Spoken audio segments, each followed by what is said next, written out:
Hey, it is Shop Talk Tuesday. You ready for it? It's Tuesday and it's Shop Talk at my garage shop. Hey, welcome back to a No Guy Bicycles Hanging with a Guy. Hey, I'm Justin the Guy.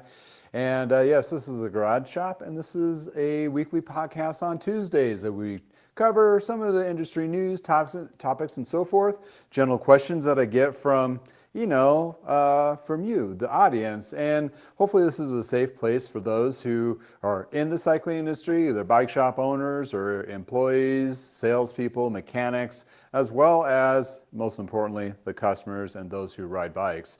So therefore, hopefully we can have a good safe space for all of us to get together and communicate either issues we may have had. You have questions.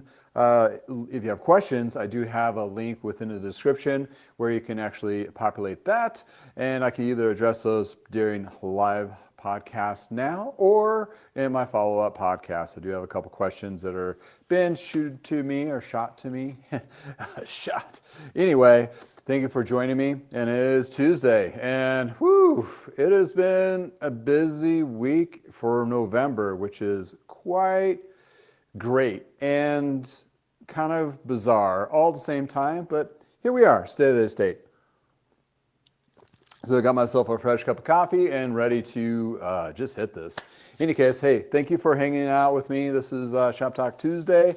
And yes, I have a garage shop, been doing cycling. I've been in the cycling industry for 35 years. Started in '89 with my parents' bike shop, Parker Bikes. Definitely have to represent where I came from. We had a shop for, let's say 12, 13 years.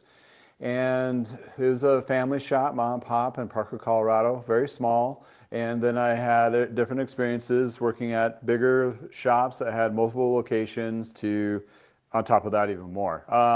And then I had a short stint working at Big Fat Sporting Goods, which is a sporting good chain here in the States, over 400 locations. So a mix from mom and pop to corporate back to, you guessed it, my own little garage shop. And I'm doing all the things that I really enjoy doing and try to cut out all the stuff that making an owner of a business just pull their hair out. Therefore, I still have some of my hair, so I like to keep that going forward. But in any case, kind of like a shop that I do service, I refurbish bikes, and not sell a lot of new per se, but I do sell some of my customers' bikes that are newer. You'll find on my website, and also just kind of do a deep dive in what efficiencies that I can provide within the shop itself, being my size, as well as the newest, latest kind of practices, if you will, test lab of like waxing chains, for example, or doing detailing on frames with ceramic coating, all those kinds of things I really kind of dive into. Reason being, I've been working on bikes for 35 years, and if I can get something new to kind of jazz me up, to keep it fresh and something different and new and fun, I will definitely dive into it. Hey, when you work on bikes for this long and you enjoy doing it, you know for a fact, number one rule is you always will be learning, because there's always new stuff coming down the line, either good or bad or otherwise. We're going to talk about a little bit of that, and being more of the perspective of service manager or bike shop or even community rider, there's a couple things I want to address, and that is in the title, recall. I was going to say total recall, but it depends on which movie you like, the older one or the newer one. And in any case, they're both classics. Well, at least one's a classic. In any case, not to diverge too much, but going to do a shout out to those who are chimed in. Spooky Tuesday. Oh, hey, Tuesday 17. Nice. Welcome from Pueblo. You're in my neck of the woods. Pueblo is a small town, South Colorado. Yeah, a little bit warmer than it is here. I'm north of Denver, so that's a good, like 3 hours away. But hey, thank you for chiming in and jumping in. We'll have a couple people, I'm sure, join us here from shops and riders alike. But in any case, as our typical soap opera is, as the wheel turns, so do the days of our rides.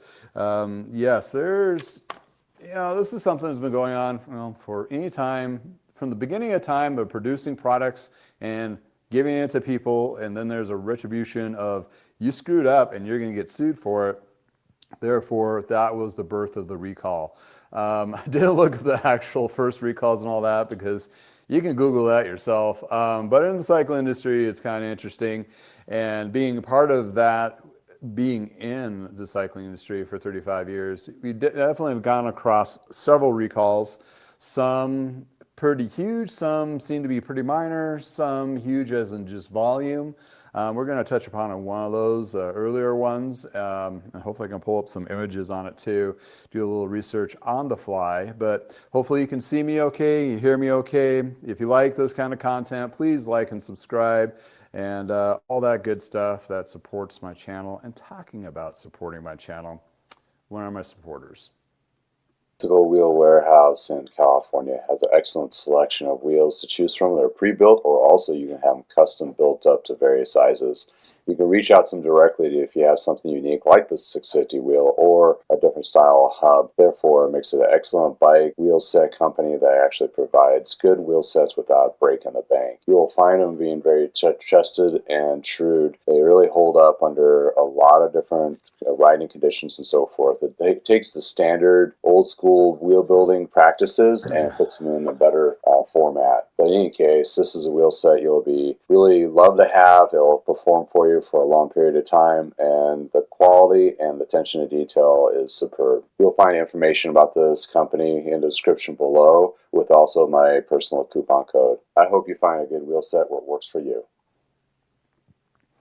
So refurbishing bikes, wheels is a third of your bike, and sometimes looking at used bikes, if you're looking for a used bike, you'll come across something that doesn't either match or might be questionable, and looking for a new or newer used set can be kind of, I don't know, scary. But in any case, I found this company, or they found me actually, and they helped me out with a couple of repairs. So they get some really decent wheels without really breaking the bank, and it's actually good quality. So looking forward to featuring more of their wheels going forward, from 26-inch rim brake, disc brake, to even the newer stuff, which is the through axle disc brake systems for like the gravel bikes and so forth. They got it all. In any case, let's dive into this. So how many of you out there watch the Fight Club? No, I'm not going to be beating myself up on well, literally, not literally, maybe, I don't know. In any case, we all beat ourselves up one way or another, not to the Fight Club standard, but there was a particular scene in that particular movie that related to the car industry and recall evaluation. So I'm not going to play the clip because I don't know if I want to get banned on whatever copyright infringement, but in any case, we're going to talk a little about the verbal version of a recall adjuster or analyst. I don't know whether the newer term for that particular individual, or are they working for the insurance companies and so forth, really doesn't matter. But there was a very interesting equation. The equation is, number one, the number of units in that movie is vehicles, but in our case, as bicycles have been affected by this particular problem. Either it's a part of the recall on the bike or the frame or what have you, but there's a number equated units to this. And then they times that by what is percentage of failure probable within manufacturing of that particular part, frame, or what have you. Keep in mind, the bicycles are complicated, and it's not just the frame, the parts, the chains, the shifters, and all that. It comes from several different companies to make up one bike. And then the average cost of a settlement within the bike industry of that particular case, like it's a wheel or a frame or what have you. That's kind of hard to judge. Yes, I did do the AI Google on it, and turns out anywhere from $45,000 to $280,000 or something like that came up. Kind of a big broad number, but there is a number in there, and bicycle companies will have their own data of how many times they got popped by lawsuits and settlement out of court. You take those times and put all those together, and that gives you a certain number, right? And that particular number, dollar amount, or whatever currency you use, is what their benchmark is. If it's more than the actual recall, is that right? If the estimate cost of the company does not initiate the recall, if the total is less than. So with that being said, they're going to take the hit not doing the recall, or if the recall is too expensive, they won't do it, or if the recall is cheaper than doing that. Okay, this is not all bike companies. It's not specific products I'm going to be pinpointing today. This is some crazy movie analogy or algorithm piece equation that was used, verbalized in the actual movie. Made it kind of a good topic, kind of a funny plane scene, but quite honestly, it was a breaking memo back in the early 70s about the Ford Pinto, which the memo of the equation did leak. Very similar to this, I'm assuming. So there's equations that are being used. That's what it really comes down to. And kind of a shocker, like you're balancing the costs of, in cars, loss of life or injury to a number amount. Okay, that's the ugly part of business, dollars, cents, and so forth. Then there's also a ethical line where you think most companies would support, right?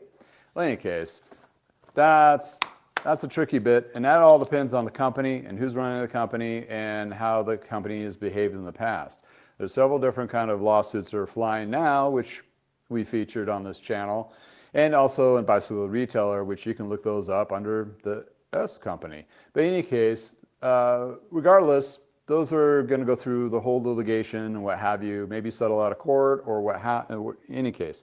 My particular personal experience of being basically pointed out from a particular customer that got hurt, that we worked on their bike back in the 90s, they lawyered up, put a suit, then it was up to us to prove that we didn't do anything wrong, which is really stressful for a small bike shop. Well, it was a tire in this particular situation that blew out on the trail and the individual crashed. Well, we double checked our gauges, made sure they're all accurate. The pressure was put in within the range. You know, basically we had to go over and over and over, head over heels to make sure that we were not at fault. What we did, it was basically normal, standard business for a bike shop. Then, after grilling the small bike shop, then they go after, you guessed it, the big company that produced the tires.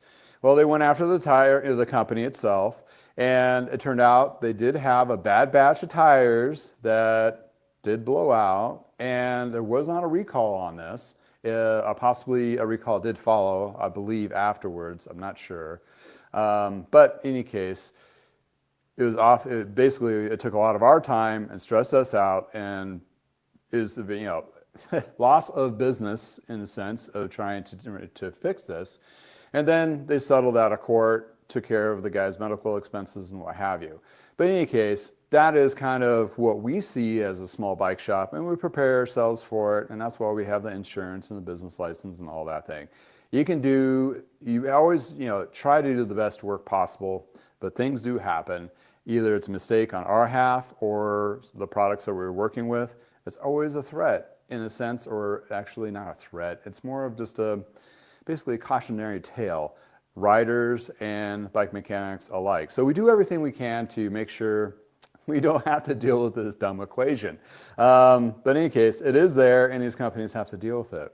So leading into the big topics today, I got 3 examples of this that are more current and should be more known, because in my perspective, I really want to provide the safest experience for my cycling community. That should be pretty much everybody's bedrock of any service department or bike shop. And we try to do our best, and that's what we're here for, to make the bike safe as possible to ride. Well, when we have certain manufacturer parts that may have failed, that's out of our control, and sometimes without of our acknowledgement, because we work on a lot of bikes and a lot of different brands. So when you're looking at a bike shop perspective, a service department, especially if it's a bigger shop, they're going through a lot of units. They may not be aware of all these different ones. This one that just came out, it's intriguing, but I really want to push this out, and please share this with your cycling communities, because they may not know the brand specific, but they should be aware of it in your local shops or when you're working on it. And the weird thing here is when it's a recall of this magnitude, it's like forever, and you will get a lot of bikes that have been sold out there, and sometimes they don't get pulled back for the actual recall itself. especially if there's some time elapsed since they produced the product and a few years later then decided to do the recall. Shimano and their Ultegra cranksets and so forth. I have a video of that linked below, or not linked, but I will add that link below. Shimano recall, 11 speeds, Ultegra and Dura-Ace. You go to the website, look up the number, make sure you're affected, you double check it. They'll replace it. I've had a few replaced through my small little window, so something you want to take a look at. But that's not one of the brands that just came up. That's just on the fly of one that we've been dealing with recently, and just want to talk about that time-lapse difference. We'll talk about a different one a little bit later, but this is a very interesting piece. And it's one of those things I accidentally clicked on. If you go to bicycleretailer.com or bicyclebrain.com, they'll have like industry news, retail announcements, that kind of thing. And on the far right or wherever you're looking at, you're on your phone, what have you, you'll see recall. Click on that and you'll see the recalls. These are basically off of what site is that? I'd suggest you go to the Consumer Product Safety Commission. There's a link below in the description from all three of these products that I'm going to be talking about. Therefore, there is a search bar, so you can search whatever you may be looking at to buy and see if there's any recalls on it. Especially if it's something complicated like e-bikes or batteries or something like that. I would really kind of do that first to double check. That's where they all have to legally represent and do the official recall are all listed here. This is where obviously bicycle retailers pulled theirs because it's almost word for word. Nothing gets them. They're actually doing a forward because they're forwarding that information to us and then I can relay it to you. So it's kind of a roundabout way of how this all worked, but it intrigued me. And I've seen other recalls out there and I've done some videos on some recalls as well. And this is very important when it comes to being a mechanic and keeping an eye out for that, for sure. So before we jump into that, let's say hello to those who are jumped into the chat. Hopefully you can see the chat on both sides. I think I got that figured out. This is being streamed on vertical and horizontal. And for those who are on the vertical, you don't see Bayab, the bike rep here. He's the mannequin beside of me, but we'll feature him in a later portion here. And again, thank you for Spooky Tuesday 17 for joining us. And Marling, I'm going to say this bad. Margig, we'll just say 9185. Thank you for joining us. That's our regulations are for weight. Yeah. So manufacturing products, a lot of companies have a lot of products made in other countries, and that particular product sometimes is put a collage together from all these sub companies. And quality control and all those things are pretty important when it comes to the final product. And talking about regulations for a split second, if we are not double checking the standards of products going into the United States for safety, which de minimis was letting a lot of products into the United States without being checked, lead paint, bad batteries, well, anything that's toxic, it's kind of a question mark. So that is a good thing that they got rid of it because it pushes it. Now, all that product has to go through regulations and double checked. How efficient that is, I'm not sure. Probably not as efficient as it should be, but at least it's something versus nothing, being the case. Crazy stuff. But we are going to jump into our first focus recall here. But before that, I need to shop on Amazon. I do have an Amazon store, like the latest pick, basically, of products that are on sale, that kind of thing, and various other parts and tools and so forth that I suggest using within those particular categories. Check that out. Go through, and even if you don't buy the product that I suggest and you find something else that fits your needs better or your grocery list or whatever you end up buying, I get a little kick. So that's a good opportunity for you to get something and I get something to help support me doing what I'm doing.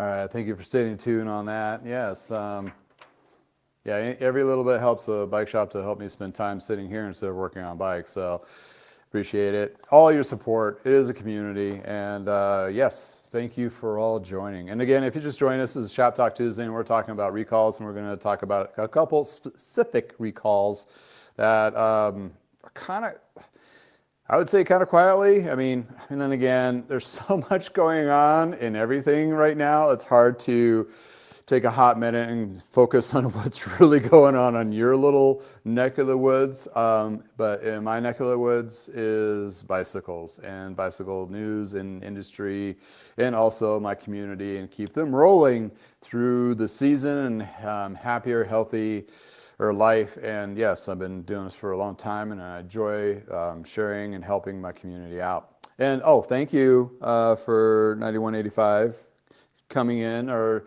tuning in from Europe. And things are not often, but not better.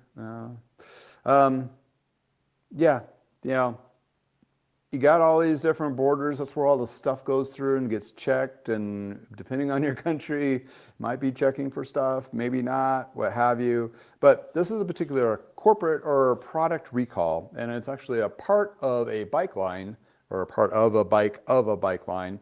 And I didn't want to put this in the title because I don't really want to identify them specifically for this problem, but I want to highlight them because it seems like they did the right thing, which is kind of hard to hear when they say recall from a corporate.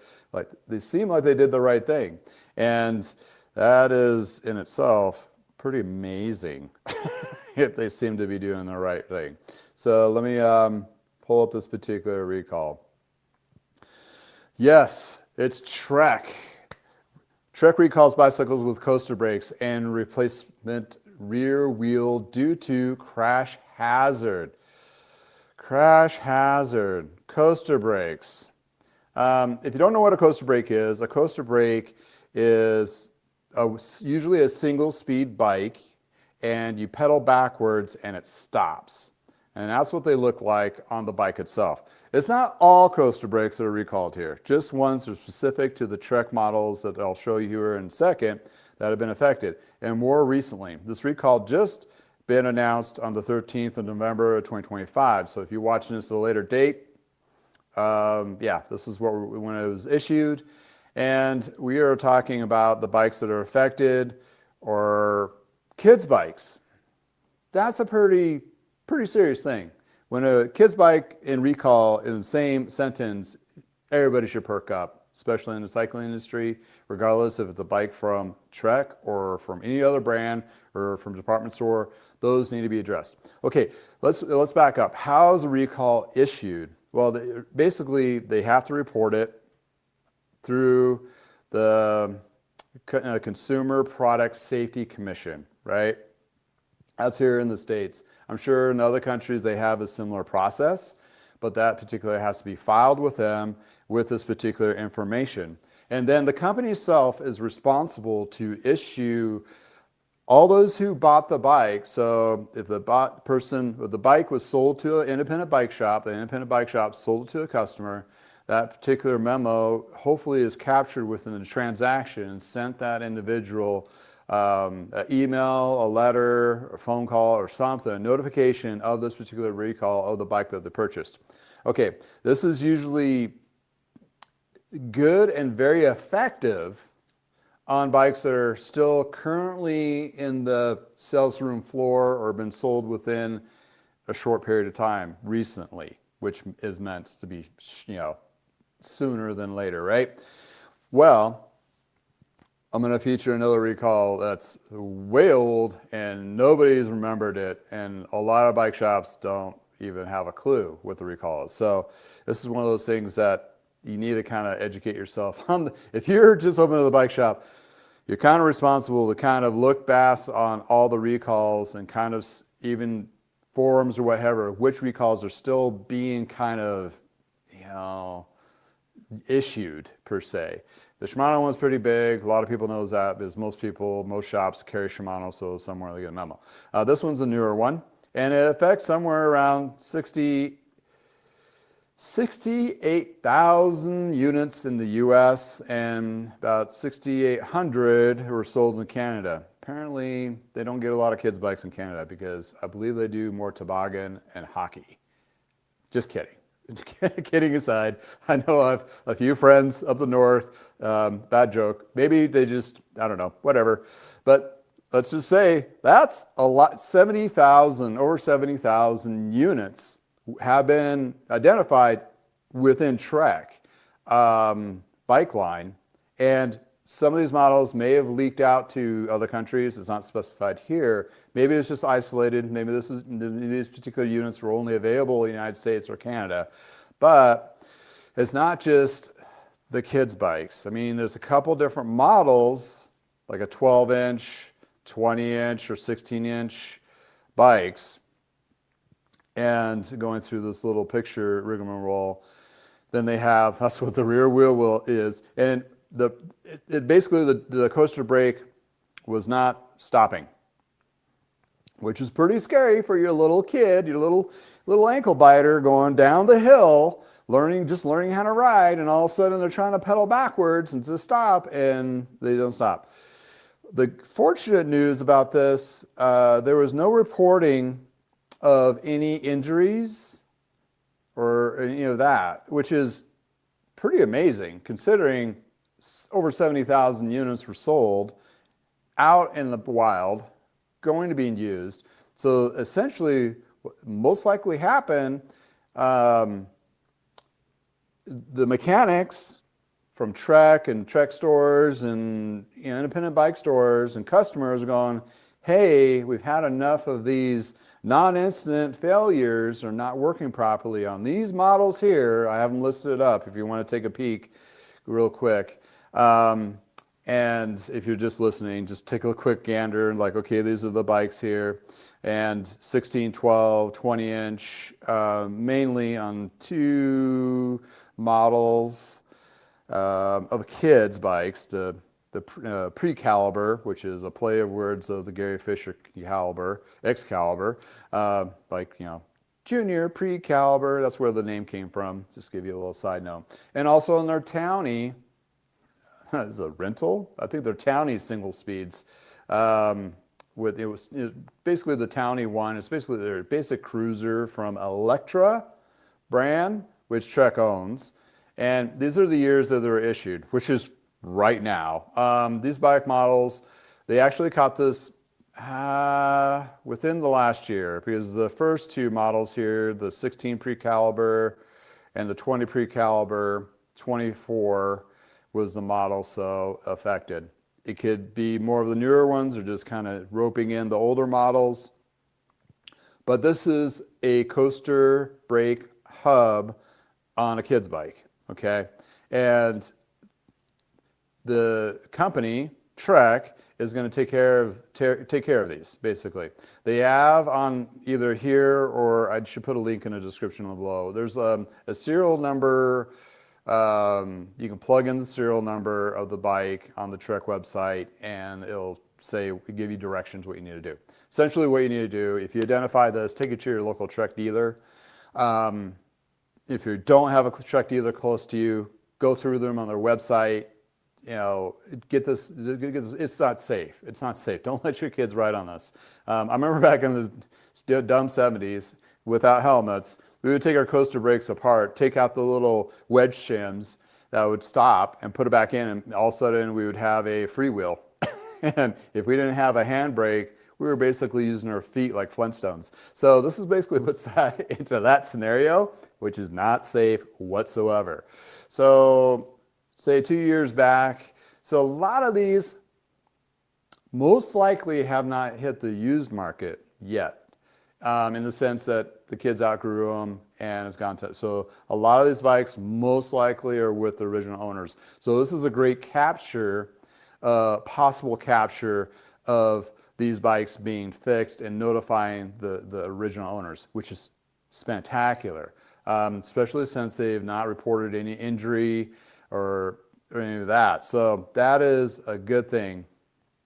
But these, if they're ignored or can't get a hold of the people or they don't know, they just, whatever, don't pay attention, don't really like their kids that much, whatever the story may be, these bikes, may end up on the used market here on and after on and after on.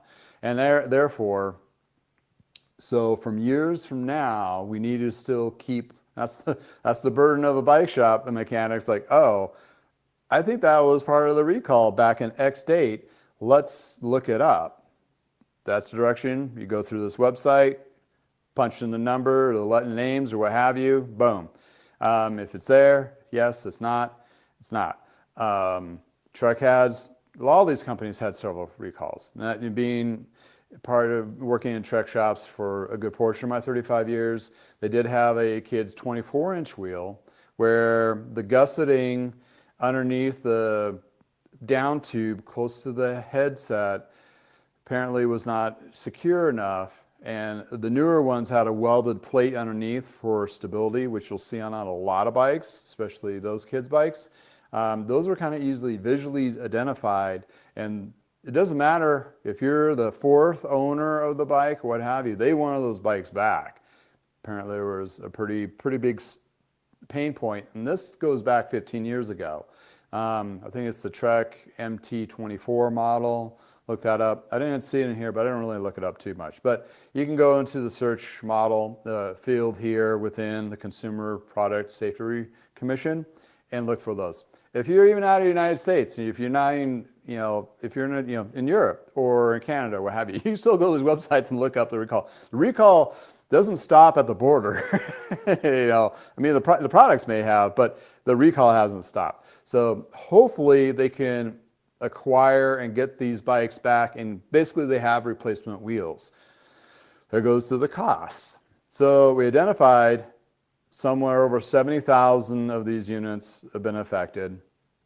And then you go to the algorithm or the equation, and they've had several amount of these fail to basically go up to the product manager and go, hey, we have a problem with this hub.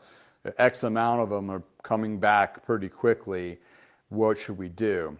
And as a service manager working at a Trek store, you get that, you issue it in, and it's all electronic capture. There's a lot of these electronics nowadays, and it's easy to identify pretty quickly. They're getting a lot of these back. So therefore, they identified the issue, must be a lot of them. And then the average cost of settlements is like, well, should that really be a factor when you're talking about kids' bikes and kids' safety? Oh, hell, you do not. I mean, the PR of a child being hurt or killed by something like this, and you're selling a kid product, is you will do everything to prevent that. I mean, there's almost like you take that number than your average and you just 10x that, because that can put a company under. Talking about a second company here, which had a pretty severe issue, and I'm surprised they're still around because of it. In any case, then that cost equation, okay, you got 70,000 units, right? How much is that going to cost?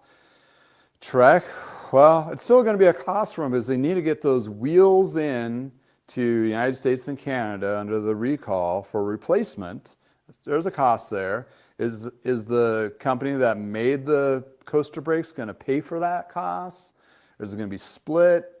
Is it whatever the case may be? And they don't specify what brand of coaster brake this is. They just say China. So it's made in China. Okay. Nothing against China. They build a lot of stuff, and I'm hoping that particular brand, if it's only 70,000 coaster brakes, were they only used on Treks? As we all know within the cycling realm, that brands carry a lot of the same componentry groups and so forth. So we'll have to see. If some other company that did use this particular coaster brake on their kids' line, are they going to issue recalls themselves?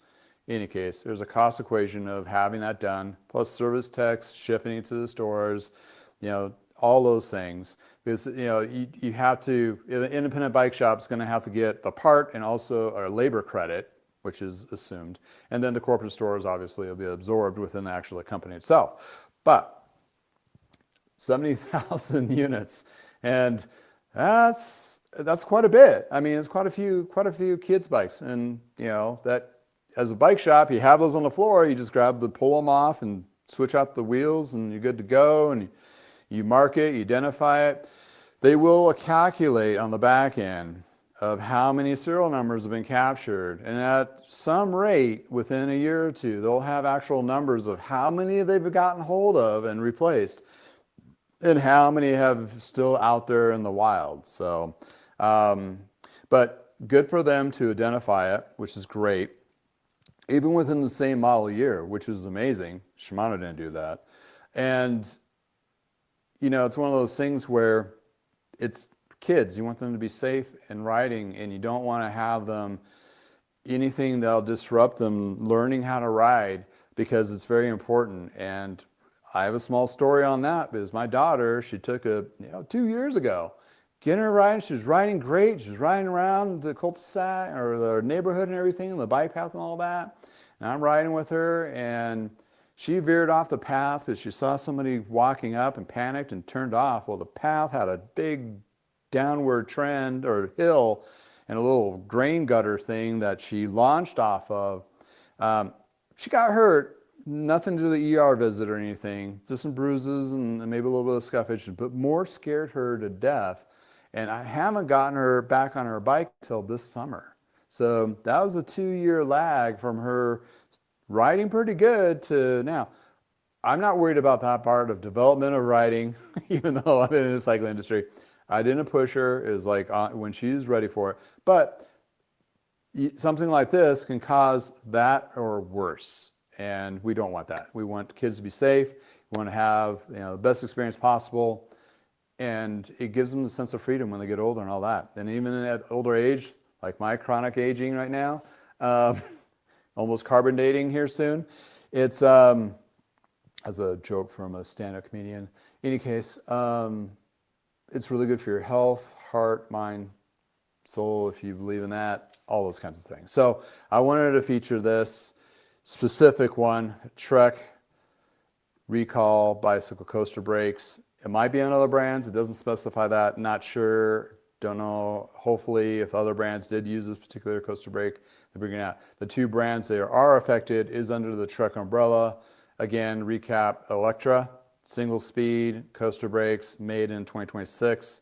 And then most of the stuff is 2026, but they may have had a couple 2024s, 2025s there, and the 16-inch and a 20-inch wheel Precaliber Trex bikes. And they look like this, similar to these. So in any case, wanted to bring that out. Number one, kid safety first, not really targeting the company in the sense that, hey, Trek and Electra brand, they did a solid and got this out soon. And hopefully give them a hand for trying to be proactive on that for sure.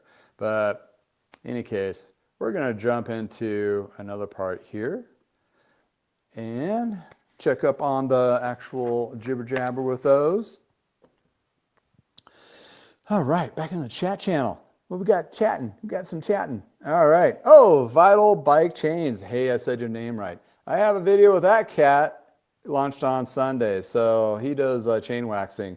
And he did send me a picture of his neighbor's bikes that we were talking to as reference of waxing chains. That's how he kind of got into everything, or part of the story.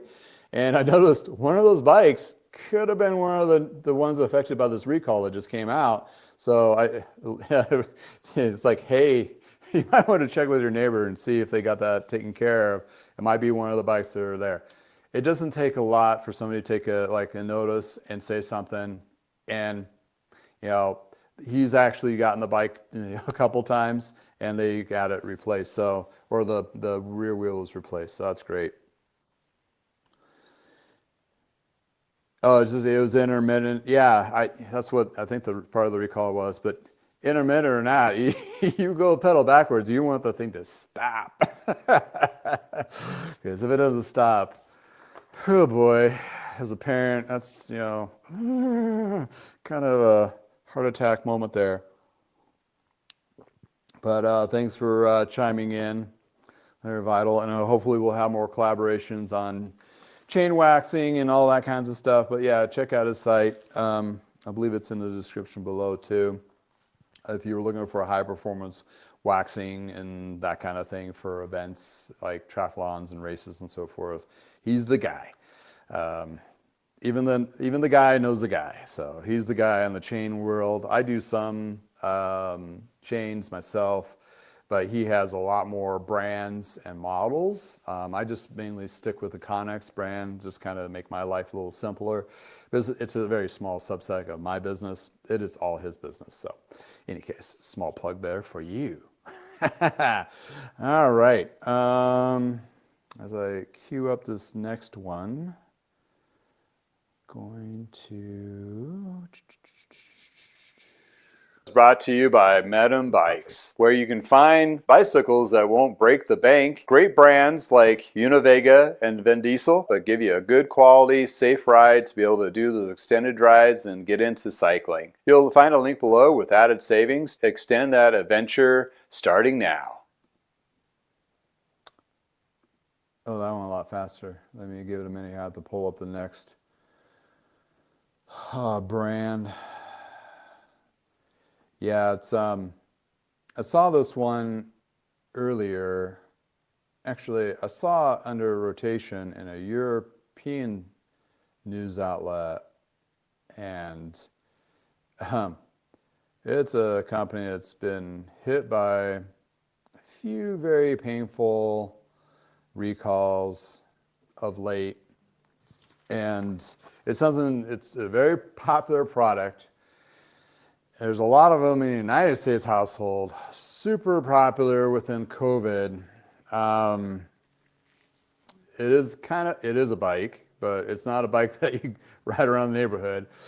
It is an exercise bike. And I've seen exercise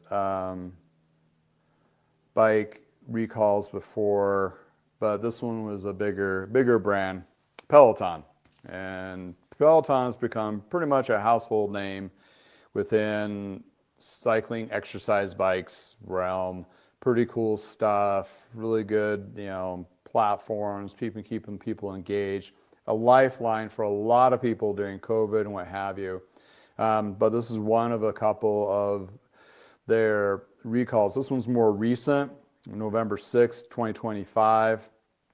And they're talking about 833,000 units. That's a lot of units. You want to contact them directly about this. The date range on this product, I think, was not too long. I'm not sure if here it is. It's basically the seat post was failing, which is a pretty big deal because, those people doing like indoor, you're jumping up and down, you're bouncing around back and forth. And if you go to sit down and your seat kind of wedges out and goes a different direction, your butt can definitely fall off the bike. Looks like they were sold at primarily Dick's Sporting Goods nationwide, at Peloton itself, peloton1.com, eBay, Amazon, Dick's Sporting Goods again.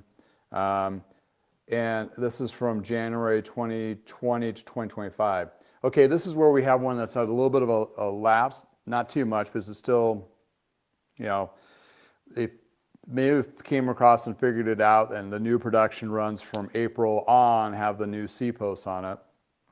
But going back to 2020, you're talking a good 5 years, maybe 6, because they were sold in 2020, but their production rate was before that. In any case, there's a lot. 866,000 units. Let's get that number right. Have been affected that need to have a C-post replaced. They give the model number and serial number begins with T. That's a good quick visual inspection. This is not on all their bikes, I guess, maybe just this particular model, but I think they only had one model, but I could be wrong. I'm not an expert at Peloton. I know they make a lot of other products, like a treadmill that had a recall too. And that had a really sad backing behind it. Some poor kid it was hurt really bad, and I don't think survived. But in any case, let's see, you can brake during use, hazard, and I think they've had a couple reports of some injuries on this one. Not a lot, no deaths to my knowledge, but this is something that you probably have a friend that has one of these in their house, if not yourself, in the United States. So, and I see a lot of these being sold on the used market because once they lost their interests or people just decided to go back outside and just wanted to sell these, get them out of their basement, whatever the reason. There is quite a few of them on the used market. Therefore, there's the disconnect from the original owner pipeline and information to the customer. So, I mean, as a bike shop, if you have anybody say, post something like this up in your service area, like, hey, if you have a Peloton, do your cycling community a favor. Also, cycling clubs, share this information. Because a lot of the people, even if a roadie to a gravel to a mountain biker, somebody in your groups are going to probably have this as a winter off-season exercise opportunity, to help them, go forward. And hopefully, like all the, hotels that have these and so forth, they get those fixed too. Any case, it is pretty significant, pretty big. You're talking about 833,000 units. And again, something that just fails, doesn't hold up or tighten, that kind of thing, and it can cause injury. The measurement is 2 foot by 5 wide. Let's take a look at here. There's a description of the actual product itself. The Pelotons offer consumer free. Okay, it's a seat post, and those are pretty easy to install. You can, install those pretty easy. Usually with adjustable wrench, maybe Allen wrench, manufacturers in Taiwan, that kind of thing. So, and what's kind of cool, they have related recalls. Hey, there's the Trek one, and there's a pump. I mean, I would do, products like this, but typically, this one could do serious injury. We'll might have to feature that one later. That's one of those high pressure ones. Boy, you build up a chamber and it explodes on you. Anyways, back to the Peloton. I've ridden a couple of these when I'm out of town, and the little gym area, and try them out. It's kind of fun, that kind of deal. I'm fortunate enough to have enough nicer days here in Colorado in the winter that we just put on clothes and go outside and go for a ride. Because if the sun is out, it's okay. And we don't have lingering snow. So in any case. But again, Peloton recalls, exercise bikes, to fall to injury. Nobody should fall in injury. So there you go.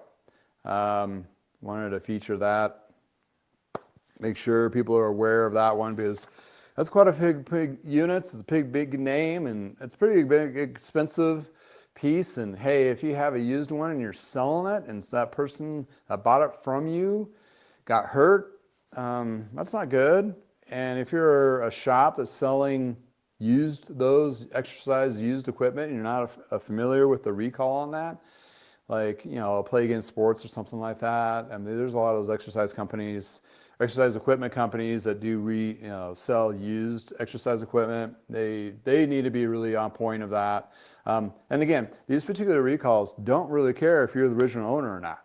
They just need to get it fixed because they are still liable of their equipment, regardless if it's used. I mean, or the second or third or fourth hand owner of those particular ones. So keep in mind that, it sounds crazy to try to keep a track of all of that, but it's important. It's very important. I lost my piece of paper. But in any case, that would be the Peloton recall, and they've been hit before. this one's not going to be, I mean, as a part replacement, it probably won't be that expensive, but if there's a lawsuit still related to it, I mean, it doesn't save them from the lawsuit of being still sued. So, you know, it's just, they try to do the right thing. And since they've had problems before, I would, you know, they would probably want to take care of this, remedy it faster, sooner than later. So that's a pretty important thing in any case. Hopefully this gets you some insights. And they're both big companies. So, and big companies, they do have a lot of dollars and cents, bottom line, profitability and all that. And, you know, it could affect them financially.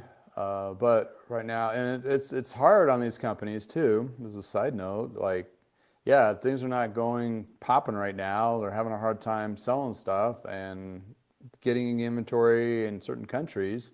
And it's causing some problems. And then they have to issue a recall on this, where they may want to sit on it to, you know, weather the storm from bad PR or what have you. But I don't know. I mean, I think there should be enough information for the last 40 years from the 70s Ford Pinto issue that killed people, that it's probably better to do it sooner than later, that kind of thing. But yeah, it's just insane. And these, you know, usually these recalls are not, you know, once they put them out, they're there for life. I mean, it's like they don't have an end date. Because the problem, they're still liable from that product that they produced 10 years ago. It still might be out there. They need to take care of that, which I was going to look up. Hold on, give me a second here. So Trek 220, they had the recall. Oh, no results on that one. MT 220.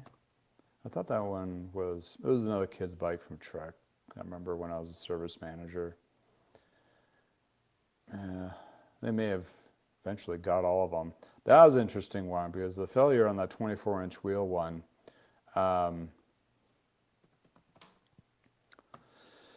you know, they got a whole new bike.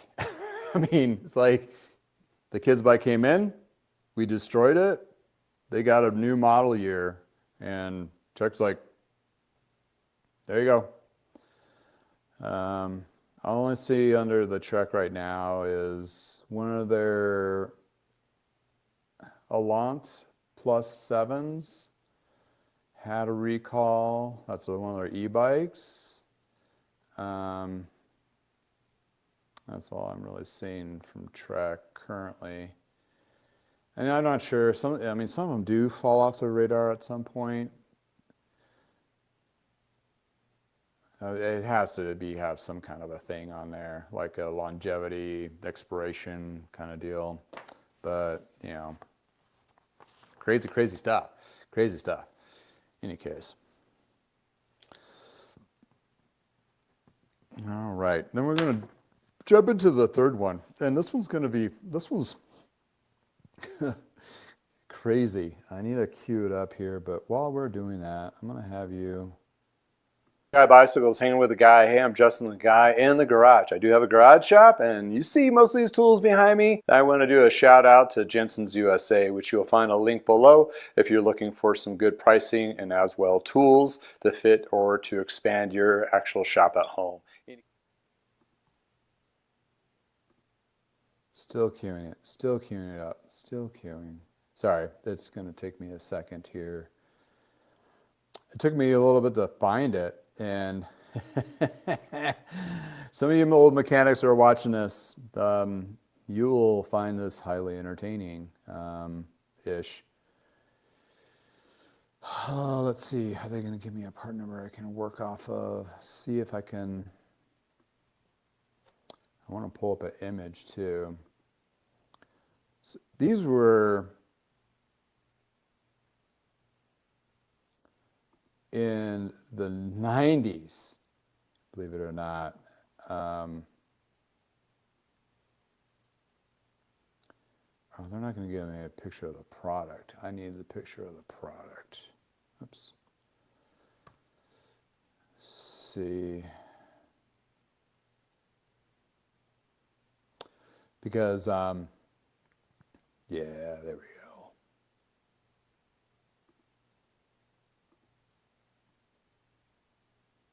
go. Okay. All right, we're going to first pipeline the actual recall itself. It's still active. Still active. I remember these, and those who've been watching or been working in the cycle industry in the 90s, you were affected by this. This was a massive one, and it was kind of like, it came out, my memory gives me right, it came out during the spring, like late spring, and this is the first time I really experienced a full mass recall on a crankset, of all things, and it was bikes that we had on the floor and all that, and still today, bike shops, you can still get these recalled, and it's a colossal pain in the butt, and you don't like it. But it is what it is, and it has to be taken care of, because back 20, 30 years ago, it caused some injury, and it's still very valid today. This is insane. So yeah, let's show you what this is. This is nuts. Oh, there it is. All right. CPSC. Shimano announces recall of bicycle components. Well, they're a bicycle componentry company. This is the Cranksets. This was issued back in 1997. That was not a good year for me. That's when I married my first ex. Anyway, side note. No wonder I probably remember it. More than 1 million of these were out there and affected three different cranks in the model lines of Shimano. And yes, I remember it was so massive, you would contact Shimano and say, I want 25 of these on hand, and they'll ship you 25 of them just to sit in the back room, so when bikes came in, you can switch them out. You didn't have to have, it was crazy. Yeah, that's when you get to communicate with Shimano direct quite a bit. And this is the mind bender here. It was on their mid-range to low-end bikes. So therefore, the volume of these cranks, 49 different bike brands were affected, and multiple models of each one of those bike brands, because they're on 3 different cranks, which possibly is at least 3 different models to 5 to 6 different models within their brand. So you got all the big players. I mean, we were a Trek dealer, so that's what hit us the most at the time. We also had Schwinn's. Man, I remember that. That was very painful. What other brand that we carried that was affected by this? Fuji and GT. That was the other big one. We carried Fuji and GT, and Jamis within that range. So massive amount of bike brands, millions of these. Here's the funny, this is the crazy part of it. So 22 injuries. I don't know how, they did break. I've seen a few break, and they're a solid chunk of aluminum, cracked and break. And we'll show you here in a second what they look like. They're a little easier to identify visually because they had a different style to them prior to this, and then after the recall, the cranks looked vastly different since then. They will still, today, replace the crankset. But since the models of the bikes have changed vastly since then, for componentry reasons, they have to switch the crank, the bottom bracket, the front derailleur.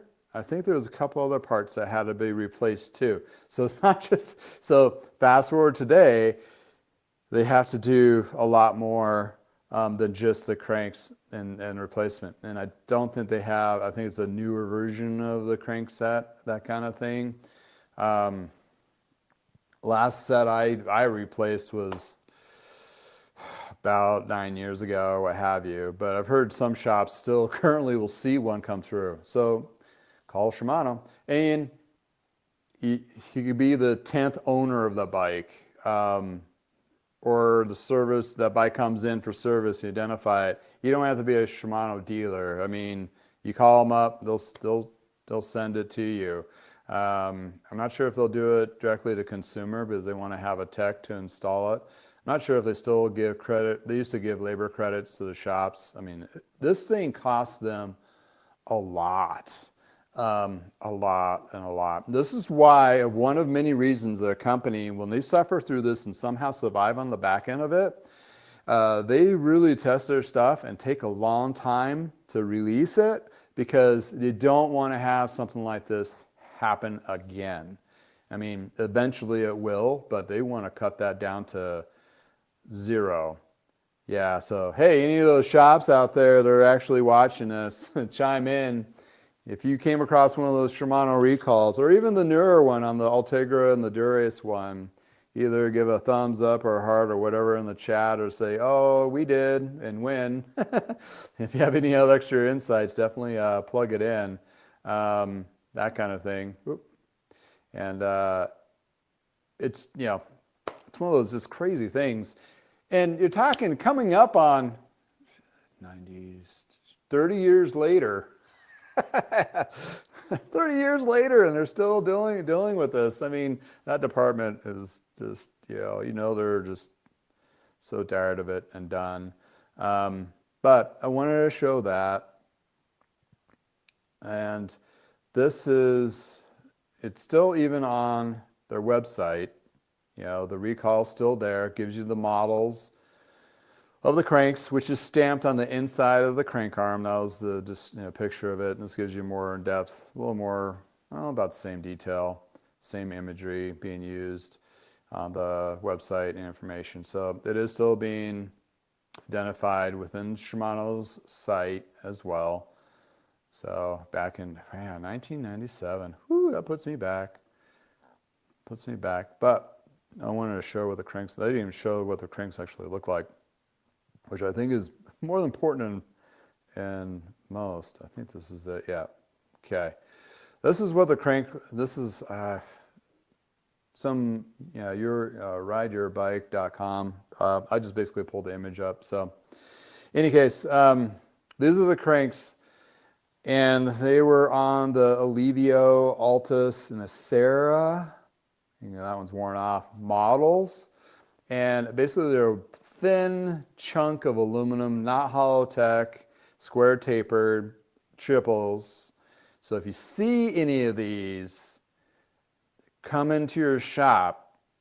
There's a phone number that I just showed you in the link below. So the failure, what I've seen was around like where the logo is on the crank arm. It's kind of where they cracked and broke, is off the arm itself.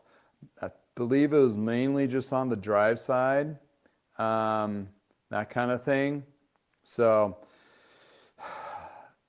I don't know if that's funny. This must be an old post because labor is approximately $60 to $75. Oh, okay. Well, in any case, the newer version, you got a crankset, front derailleur, and bottom bracket, because they have to have the bottom bracket go to, they must have changed the bottom bracket on the new design to fit. So you have to, specify that. This is a better highlighted version, colored version. That's where the crank number will be on the inside. I remember replacing hundreds of these that summer. Hundreds. And hundreds and hundreds after for several years. Then we stopped seeing them after about 10 or 15 years as frequently. And then they'll still pop up once in a while. And this is still an active recall. So that's how crazy recalls can get. I mean, almost 30 years later, and you'll still have things like this will come creeping up and needs to be addressed. So if you're a new shop and a new bike shop and new bike mechanic. Look up some recalls, just for safety, that kind of thing. Get familiar with the more popular ones, especially this coaster brake one, that kind of thing. This one was, people got hurt, and especially the newer Shimano one. That's pretty it's pretty. That one was weird. That's what they call a volunteer recall. Maybe we should touch base on that one here. But in any case, oh, Manitou fork Mach 5? What? I think I had one of those. I don't know how old this page is. I just wanted the picture. So there's that. Oh man, yeah. So yeah, that was the same time when they had the cantilever brake springs break, and we'd get little packets of like 3 or 4, and again, those were another one where we would just call like, hey, I know they need another 50 of them, and they just send it to you without any questions. I don't think that's part of the recall anymore. So I was looking that up under Shimano recalls, and that didn't show up. But yeah, the safety commission part is really good to dive into. You just have to type in the brand name, and you'll see a laundry list of what brand those were and issues. So that's it's probably a good practice to do it a couple times here and there, especially if you think or even question it as a mechanic. Just look it up. I mean, it's going to save. It may disrupt the customer getting their bike back at a certain amount of time, but safety is definitely the first and foremost, more important than anything else. So, in any case, that's what I really wanted to emphasize. Specific recalls, a couple of the newer ones that people may have not heard of yet. The Peloton one with their bike seat posts and the Trek coaster brake. And again, like I would assume that coaster brake wasn't only made for Trek specific. Maybe it was, but most likely not. It may have been used on several other brands out there. So hopefully, if you're a different brand and you carried coaster brake, I'd take a little deep dive on that, especially with kids' bikes, to double check to make sure, and issue a recall if that's the case with your particular brand that you're dealing with, because it's all, especially with kids. I mean, I just gotta say, it's, with kids, they're the future of cyclists out there, so you don't want to stop them or deter them from riding because they got hurt, which is, how it is. Whew. In any case, yeah. So, oh yeah, I was going to talk about. Let me queue up this one more thing and show you another recall here. Bunch of bike stuff, and you just need to get rid of it. No longer needs to be in your garage, needs to be in somebody else's garage, and actually, hey, maybe being used. Go to bikeflights.com. You can actually open up an account yourself, or just put in a one-time usage, put in the destination, so forth, the bike size, dimensions, and weight. Don't forget the weight. And add that insurance, because you'll definitely want to make sure that insurance is covered if something happens in that UPS or FedEx or whatever transfer going to that next destination. You want to be protected. Then you just have to drop it off at your local UPS store and be able to get it on its way. And again, I have shipped bikes, parts, wheels, and frames for decades now. And Bike Flights is sure enough one of the best directions to go. All right, let's show you the more current Shimano recall. And Shimano recalls cranksets for bicycles due to crash hazard. This is affected an 11-speed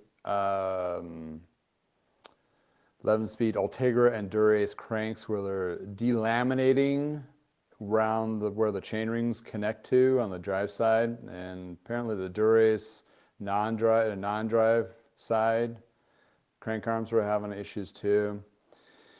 680,000 sold. 80,000 sold in Canada. I've seen about a good handful to a dozen of these. Most of them are fine. This is a different recall. This is a weird way of doing a recall. It's kind of like we'll call a volunteer recall for inspection. So if it's inspected and passes, you're asked to have it checked every 6 to 12 months, which is kind of a weird one. They do have identifier on, it's the letters on the crank arm. That's what the pedal goes into. And there's these 3 different models.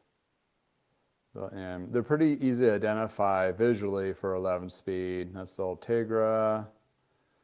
That's the Dura-Ace one. I've only done the Ultegra ones. I think in Europe, some of the Europe people have chimed in on social media when those first came out. They've seen a lot more of them, so maybe they're more affected. So here's the thing on this is, there's another one there. A different Dura-Ace. So apparently the shiny and non-shiny. In any case, so within the Shimano part, there's all these little letters here you got to match up. And if it doesn't match up to that inside of the crank arm right here, and it doesn't matter the size either. It's lengthwise. It doesn't matter if it's a 27.2, 27 or 170 or 175 crank. It's just that 2-letter.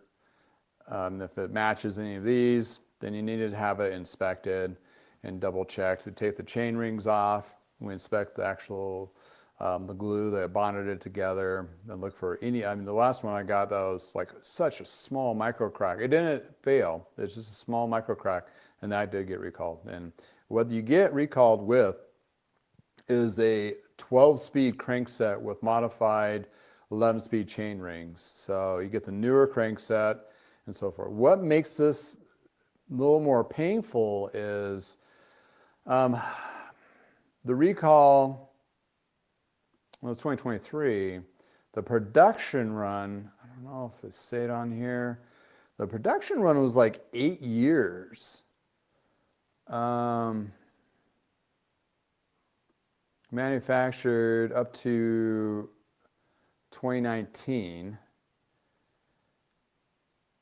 And it's on 11 speed. Okay, manufactured before 2019. I forgot when they did the beginning. Oh, there it is.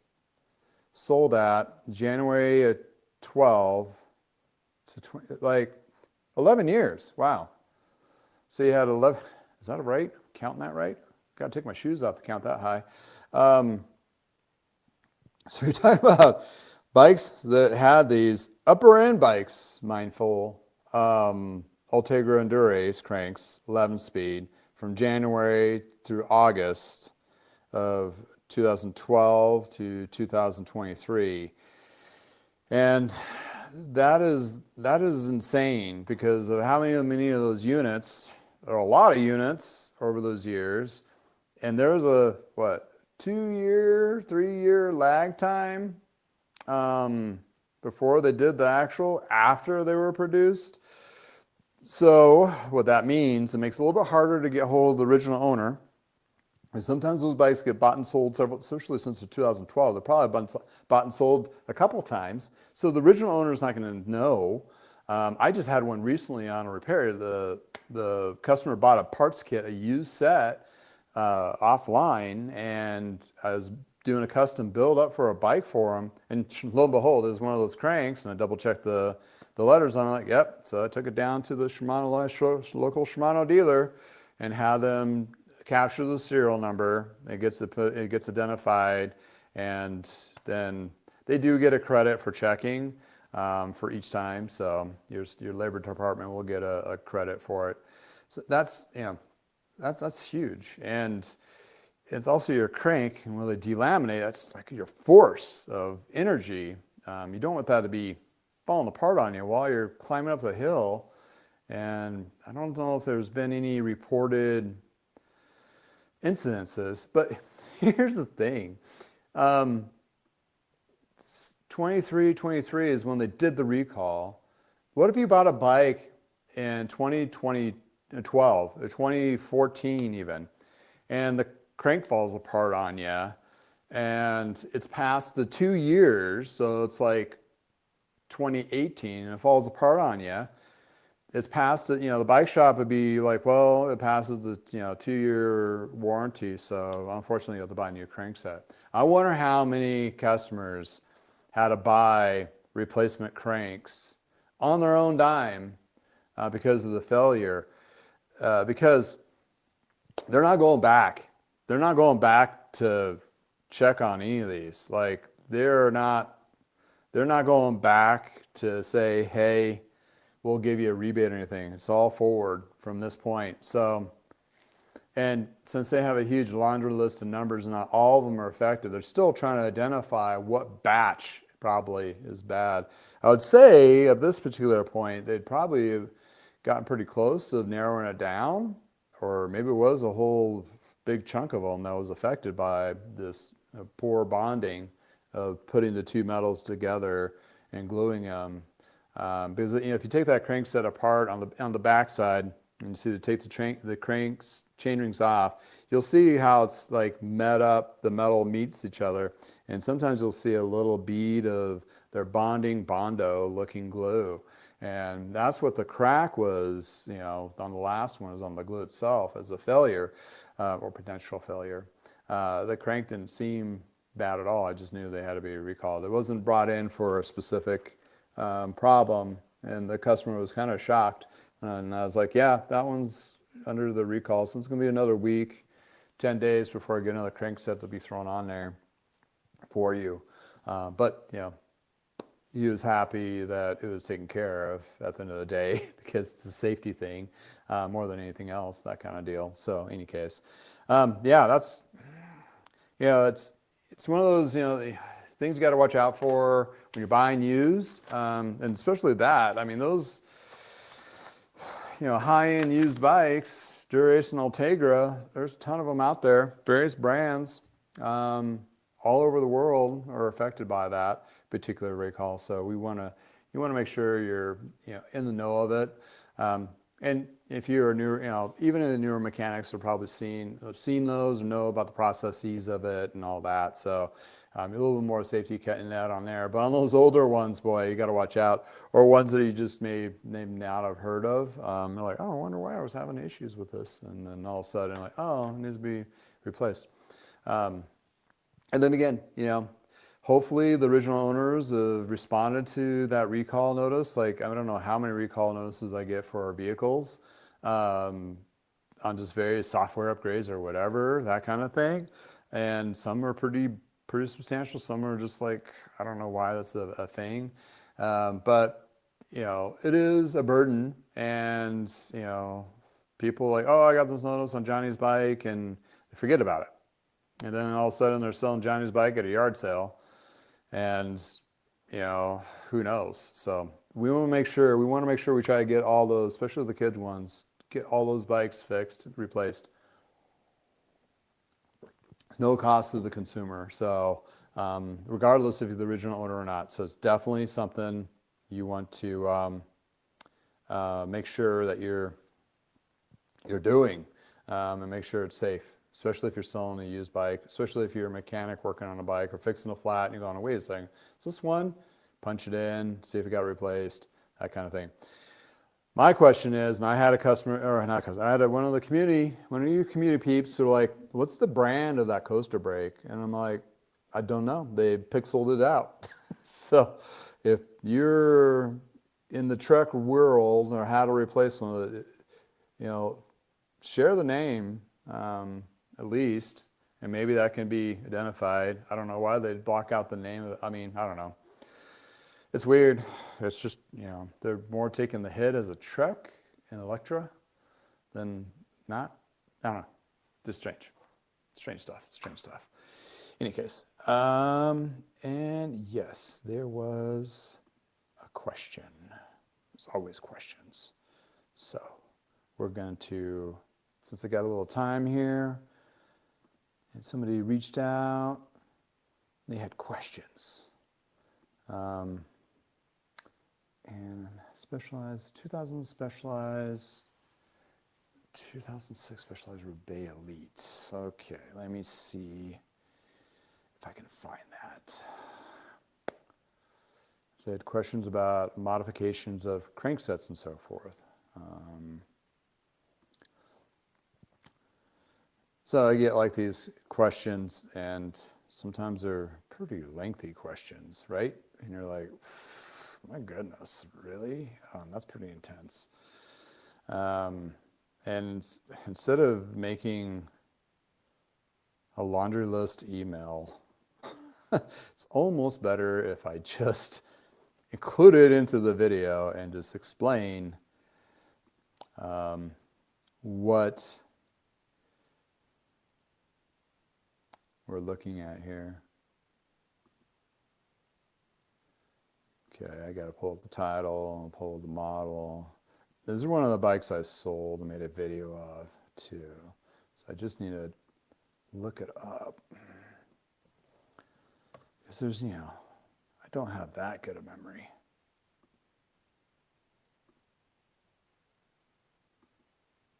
Okay. All right. So what we're going to do is we're going to... Okay. So this is on an older video of mine. Oh, shit. I should have just... I'm going to put the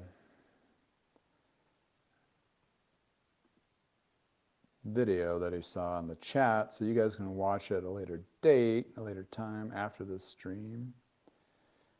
And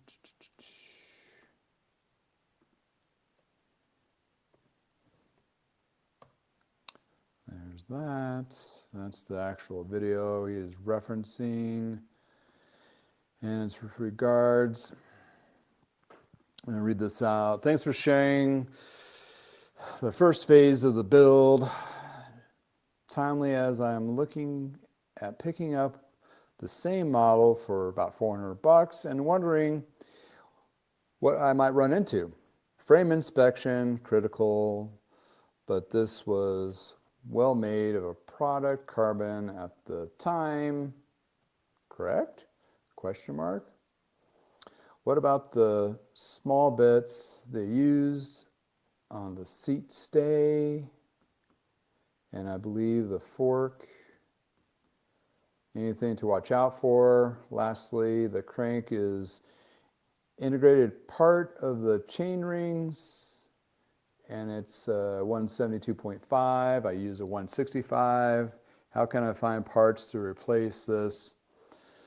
The rest of the drivetrain looks very good.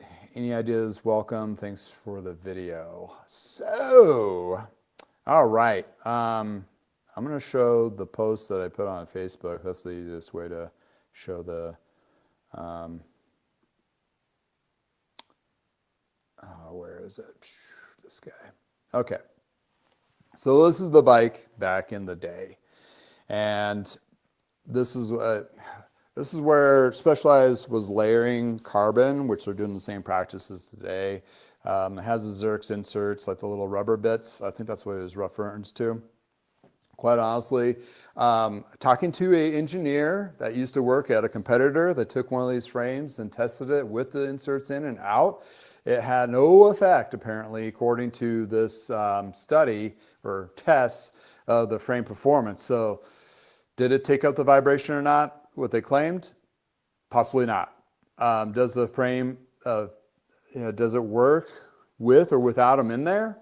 It works fine without them in there. So that's, it's kind of a placebo.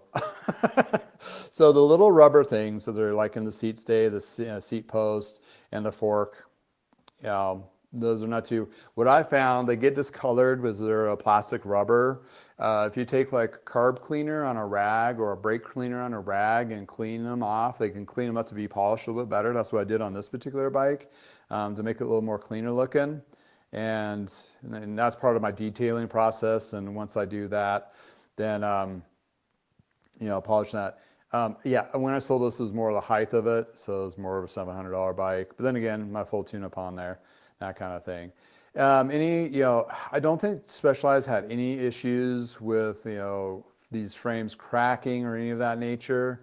That kind of deal. It was pretty straight up a great solid bike. They sold a ton of them. I refurbished quite a few of them, and they seem to hold up.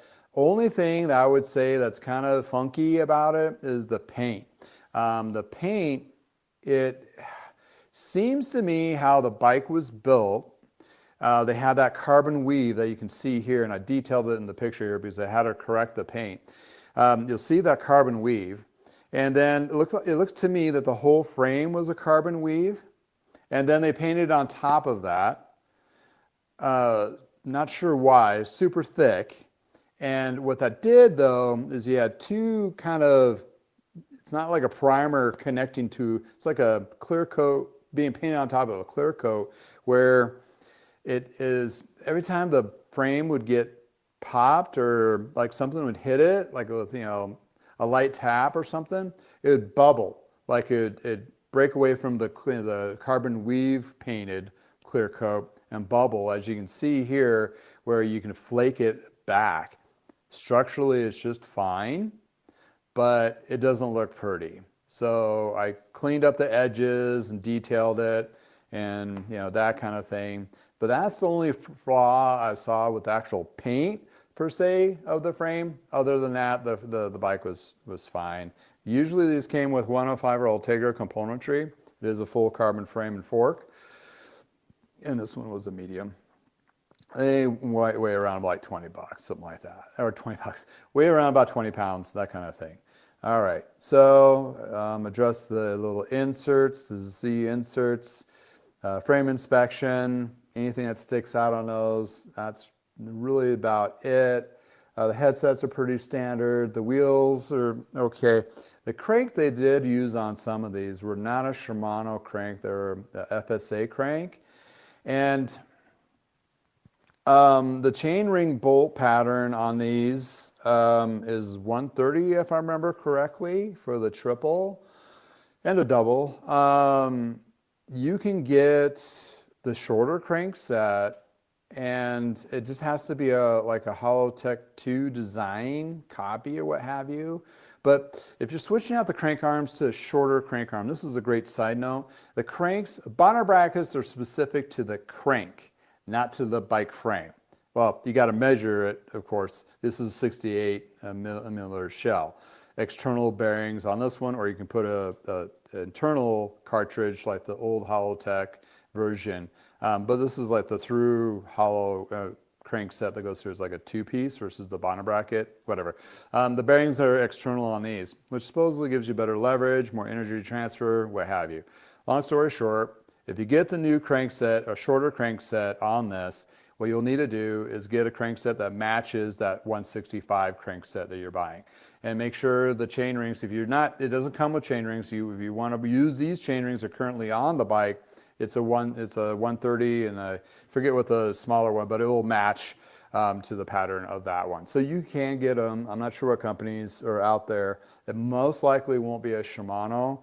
It might be a FSA or a different brand of crankset. In that case, you definitely want to switch out the bonnet brackets. Usually the bonnet brackets is not too expensive to go with that specific crank, and sometimes cranksets are sold with the bonnet bracket that is proprietary to that particular brand. Whew. Any case, should be okay. This is a standard bonnet bracket shell size on this frame. So even with the newer stuff, if you want to bump this up to a new 10 speed, a new 11 speed, or even a 12 speed one by, you should be able to get a bonnet bracket to match this frame set and to do such a thing. So any case, and the drivetrain line should be fine too, whichever you want to go with. The shorter cranks are not going to affect any length here, and so forth. And the rest of the drivetrain, as long as the teeth size are the same, the rest of the drivetrain should work. Double check the chain for wear. Make sure it's not elongated to the point where it's not going to shift correctly. And cables and housing is usually the other thing that needs to be replaced, just because it's the age of the bike, and also tires, that kind of. Your consumables usually needs to be replaced, because those do wear out. But the edge of the frame, and if the wheel sets are true and smooth, this should be good. They still make headset bearings for these, so you can get, if you need to replace a headset bearing, it's pretty easy to install or take it apart and put it back together.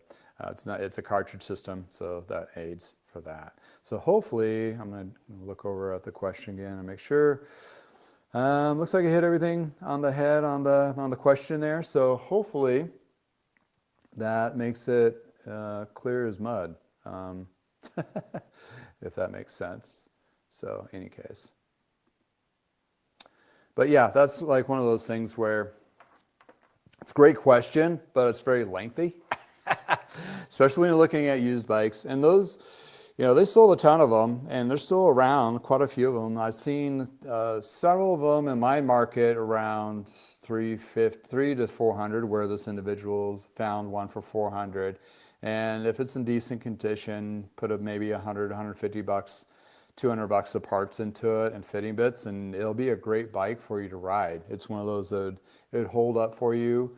I'm not worried about the carbon wearing out or flexing out. It definitely still needs to be inspected, but I've sold and refurbished several of these used in the last 5 years, so they're pretty solid.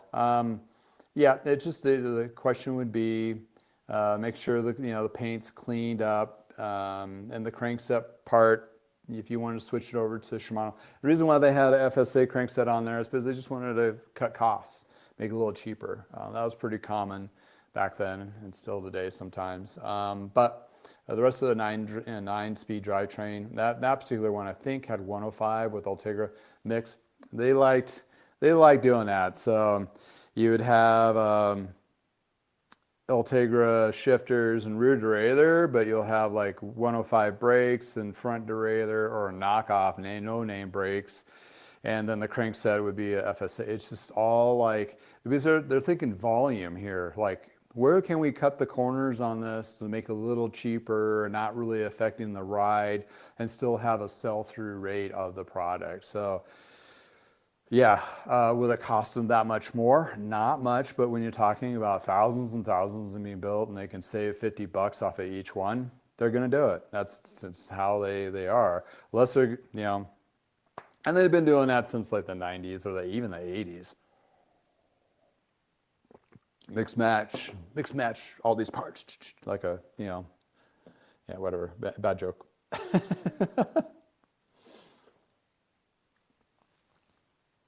All right. Lawrence, thank you for joining in. Appreciate it. Good question. Curious if any aluminum bones carbon bikes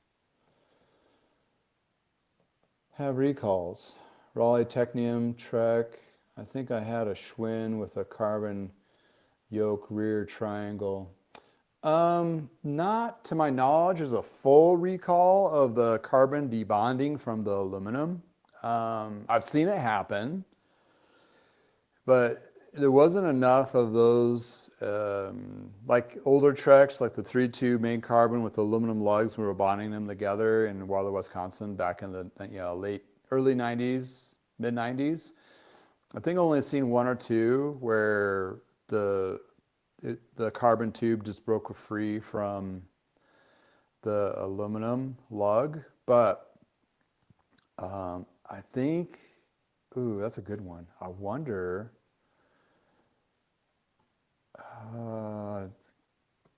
Giants, not to throw them on the bus, may have had one, or the Specialized.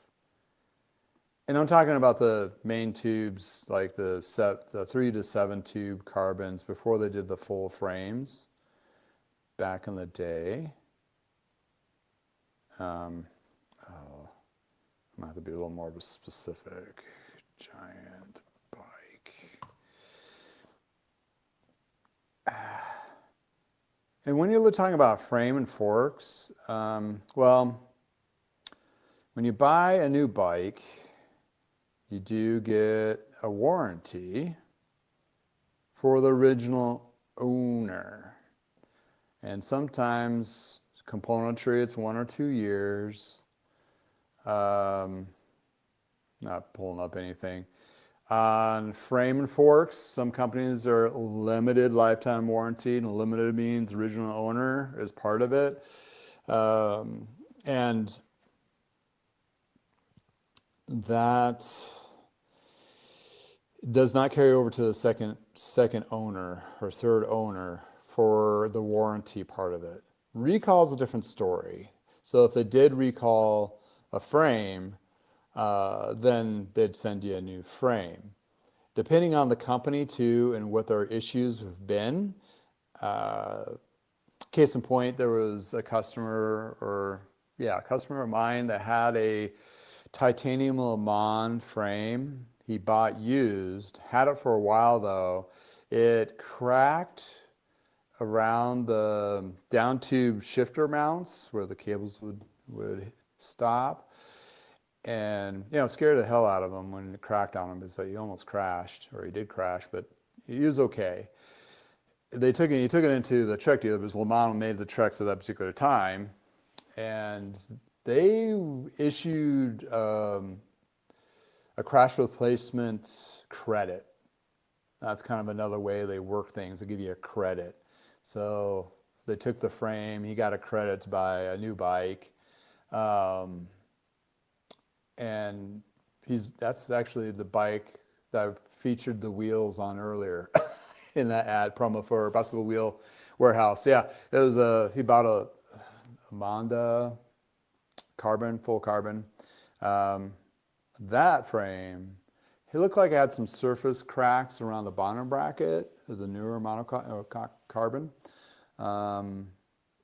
But I did have it inspected by the truck dealer, and they said, just keep an eye on it. It doesn't look like it's a warranty type thing. But in any case, you can, if it is questionable, the company might, depending on the back end, how many of those they've had issues with. Because also they don't want to have bad press. So that's a good question, because each company's going to handle it differently. Talking about crash replacements, when you look at companies like was it CSS or CSCC, whatever, that carbon white labeling company that made wheels, rims, and those carbon rims are being used on Chris King wheel sets and Roval wheel sets and some other brands. So when that company goes out of business, there's no warranties, nor there is recalls. It's just dead in the water, that kind of thing. But with the industry, what just showing recently was really cool, because what they did, Reynolds stepped up, the wheel company Reynolds, not the steel frame tubing.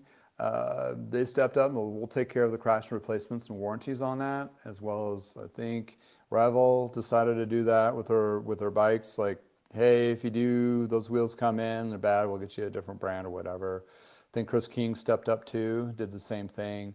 It's one of those things, like, you don't want to leave high-end customers high and dry on a high-end wheel set, because they're going to be reluctant to buy another high-end wheel set if that becomes a problem, that they can't get warranties or crash replacements. And I think crash replacements on some of those brands you pay into, kind of like you go to Walmart and they're like, hey, you want the extended warranty on this? And it's like, well, if you pay for that and Walmart goes out, you don't get the extended warranty anymore.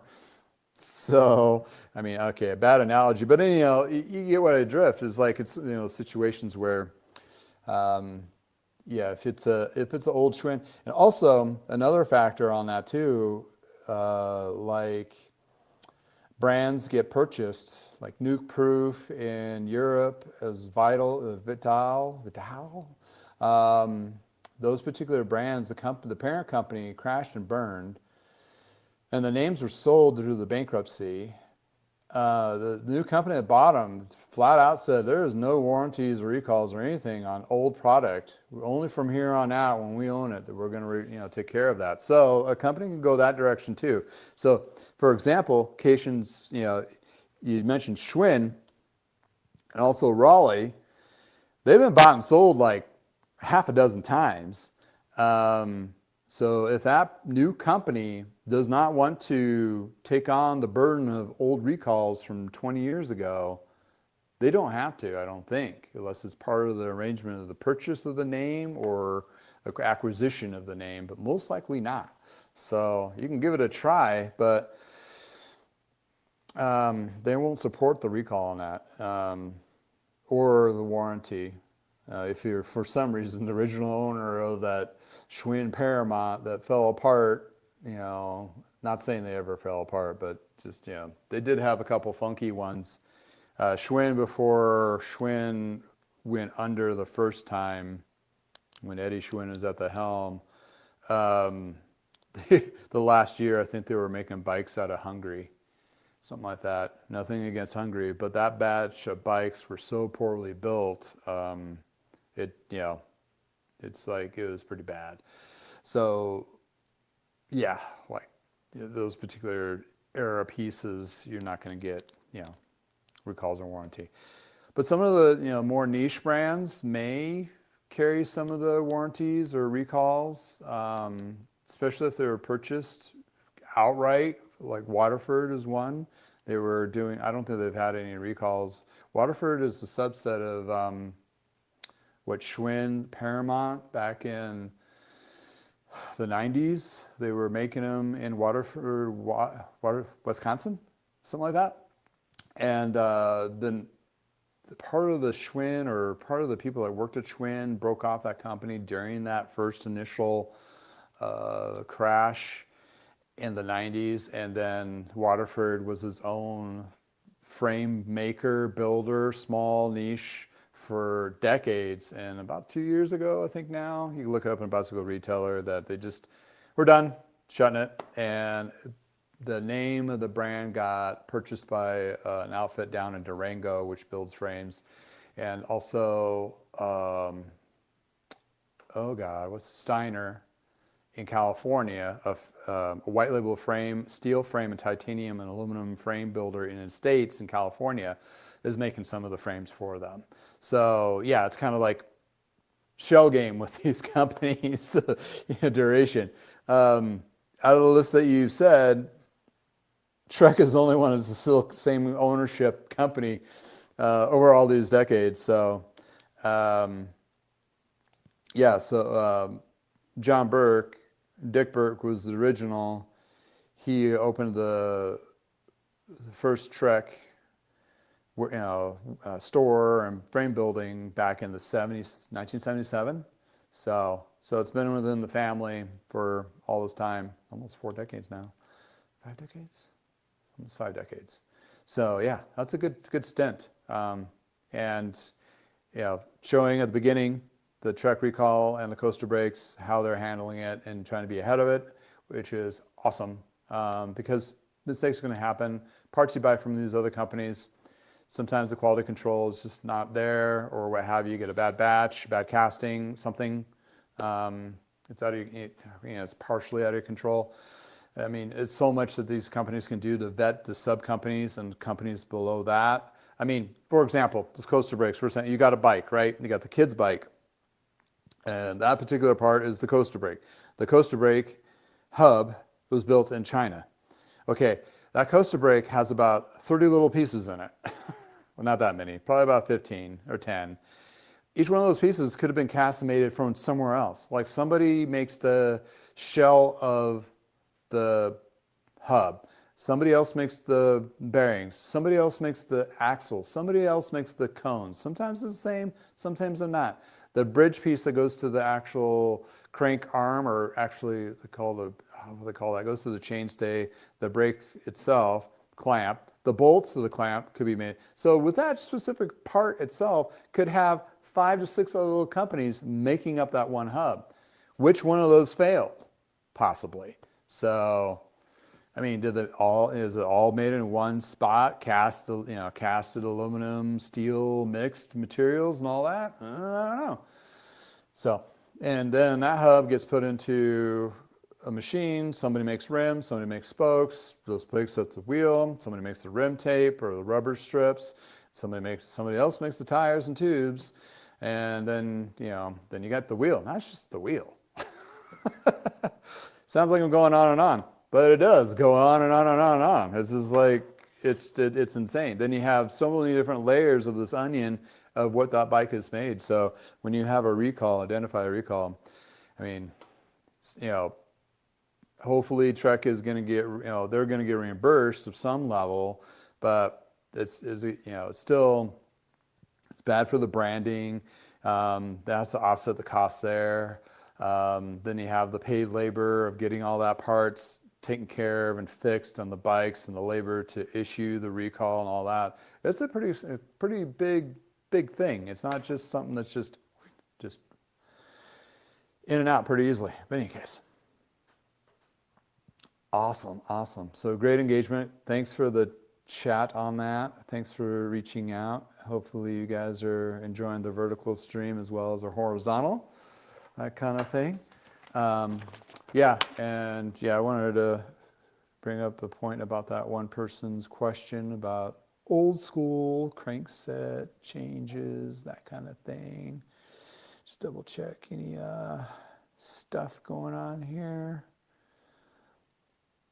But yeah, it's busy. I'm still pretty busy. Weather's pretty decent. We look like we're finally going to get some snow or rain weather at some point here soon, in the next week or so, right before Thanksgiving. So it's kind of been a big long season for us here in Colorado. Still pretty busy with repairs. If you watch my channel, I do have a couple bikes that came in recently. Upper End Allied is one, and Pinarello is another. And going to be working on some pretty cool stuff. I mean, between my own stuff and labor coming in, I'm at least 2 months on repairs and labor work. So that's really good for going into the off season. So absolutely, I'm very counting all my good luck charms and what have you. And things are going pretty decent.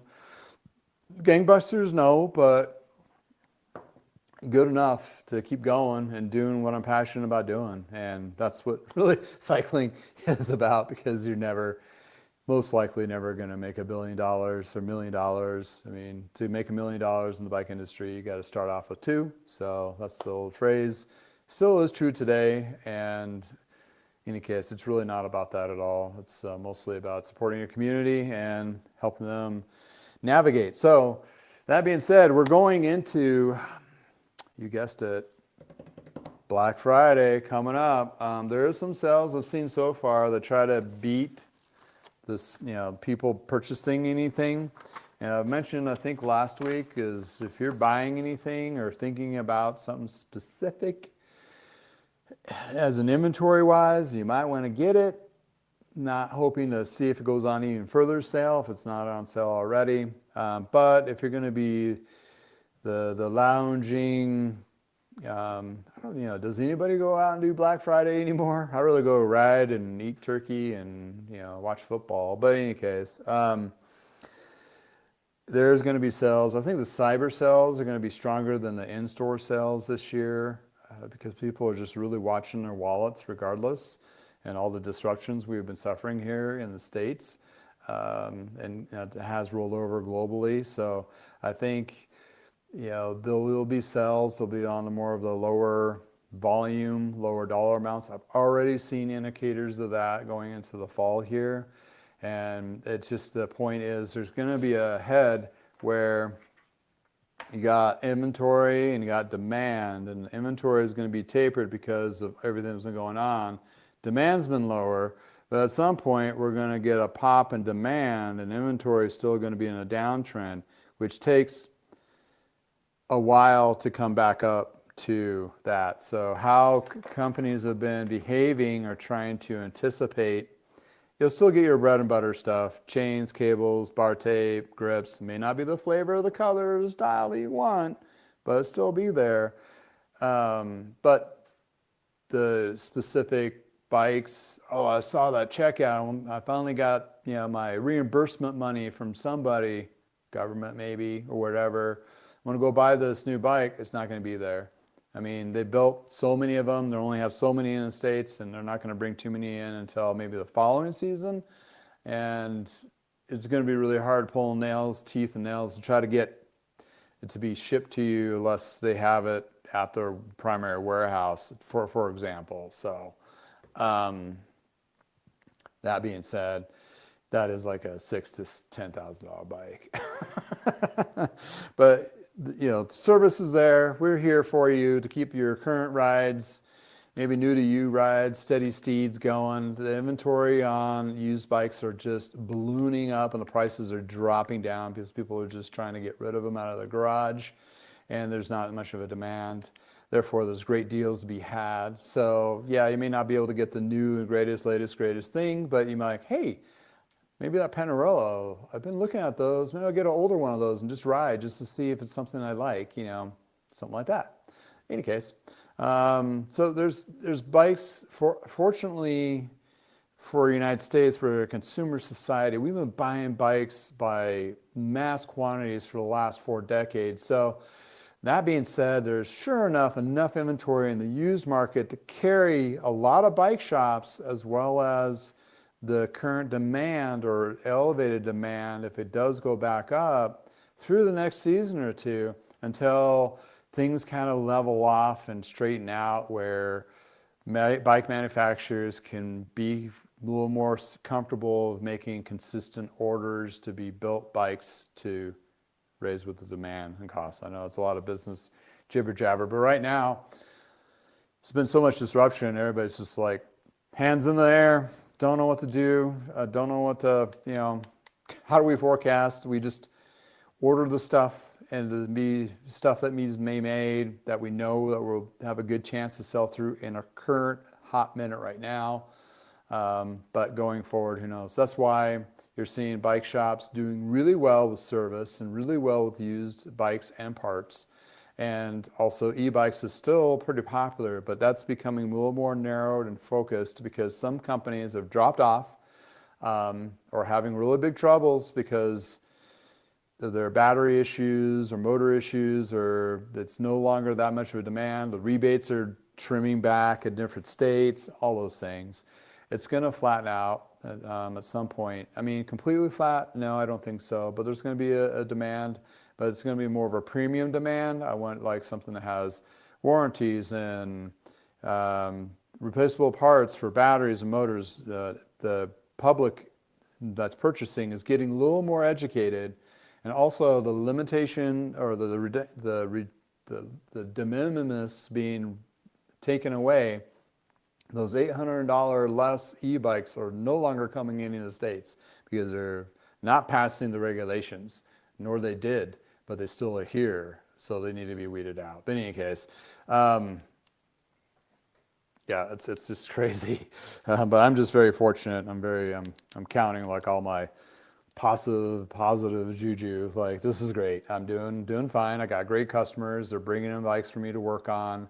I mean, I just can't thank my community enough for helping support a small guy like me do what I do and try to share and be a part of the community of positive influence and bringing better bikes, better quality tune-ups, better education, all those kinds of things, insights and what have you. And thank you for being a part of it. That is just so awesome. And I couldn't imagine of wanting to do anything else other than this. This is pretty cool. So, and some of the products or some of the bikes I'm getting in are mind-blowing. Like, this is really cool stuff. Maybe older, what have you, but for me, it's great to work on and help service those cyclists that do a lot of riding. And there alludes the your local shops. Some of them are not making it because of it's too hard for them. It's a hard industry to be in. A couple shops that I've known are relocated because rent's too expensive. One shop in Longmont, they're moving to a new location, and they're a primary truck dealer. I'm not sure what they'll be doing after that. I'll check out their shop after they move. There's one shop, Blue Sky, in Greeley. They moved to a town called LaSalle or Gilchrist. I can't remember. Ironically, when I was a kid, I lived in both those towns growing up, so I know exactly. It probably is vastly different than it is now when I grew up. But in any case, that's part of it. There's some successes though. The e-bike, precision e-bike, they're expanding. to a little bit bigger location to accommodate more inventory. And in his situation, he had a pretty small shop. I can totally see expansion of some level for the same price would definitely would be a good idea. And he's relocating completely, I believe. So it's one of those situations where, okay, should I pay the X amount rent here, or can I get a better deal here with a little more space for the same price-ish? That opens up more room. But then again, when you're a bike shop owner and you open up more floor space, that means you got to fill it. It's got to look full, or people think you're going out of business. So that's just the bad part of it. Knowing that, experienced in that, let's just leave it at that. Any case. Well, we're at lunchtime. Time for me and if you're watching me on the vertical or horizontal, Bob, need to go have lunch and get back to work on bikes. I got to finish ceramic coating a old Schwinn, and I got some parts I need to take pictures to list, and got to call a couple customers and notify that their bikes and parts are ready to be picked up. And day in a life in a bike shop. Yeah. Well, thank you all for hanging out. Appreciate it. Enjoyed the stream today. Please like and subscribe. If you're looking for stuff to buy or whatever, I do have links to Bicycle Wheel Works Bicycle Wheel Warehouse. Not Wheel Works. Warehouse in California. They'll set you up some wheels if you need. Also, Memo Bikes has some little expensive bikes for lower price points for those who are just gifts or so forth for kids' bikes and that kind of thing. They're pretty decent. Amazon, if you're buying stuff on Amazon, just follow the link below. That kind of gives me a little kick. Helps me, helps you, whatever. It's all good. If not, disregard all that and just go out and ride your bike. Thanks again for hanging out with me in the garage. And if it's Tuesday in your neck of the woods, it's Shop Talk Tuesday. And until next week, cusp of Black Friday. Those in the United States, we'll be doing some, thankfully, Thanksgiving for sure. Maybe a couple turkey rides, turkey runs, what have you. But hey, thank you all for joining in. Again, bicycles don't have borders. And thanks for chiming in and watching us in our little crazy world. And I got to do some riding. And going to ride now. Do it. I think it's supposed to be 60. I should just put on a layer. Hey, I saw the sun pop out. I better get out there. Warm up. I'm actually a little chilly. Bob's chilly too. Any case, thanks again for hanging out in the garage. And if it's, again, nice in your neck of the woods, layer up, do some riding. Thank you all for being a part of all this.